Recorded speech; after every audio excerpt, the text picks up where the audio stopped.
What is, if anything, the difference between socialism and communism? A good way to think about it is that communism is a political system, and socialism is, at root, an economic system. They're cousins. They go well together. The Soviet Union was communist and socialist, and at some point it overthrew both. So the Soviet Union now has a certain type of gangster capitalism, but it's neither communist nor socialist. But look at China. China was a communist socialist society. It got rid of the socialism by moving toward a peculiar type of market system, a market system controlled by the state, but nevertheless a relatively free market. But it kept its communist political structure intact.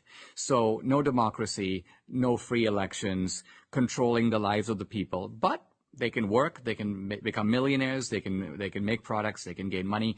So China is a really good example of the way of preserving communism while jettisoning socialism. Well, the Chinese they're kind of offering their citizens a bargain, which is that you've been poor, desperately starving peasants for millennia.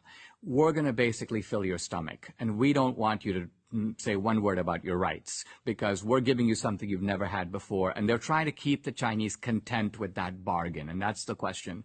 Turning to coronavirus for a second, the left needs today the politics of fear. This is kind of why they try to whip us into a frenzy all the time.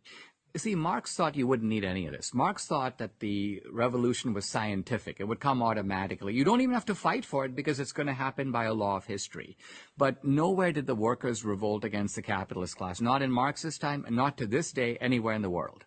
So the left has realized Marx was wrong about that. There's nothing scientific about socialism.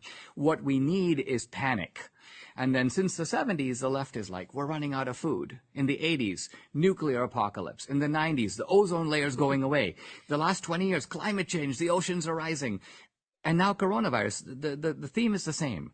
We want to take rational people and create a crowd stampede.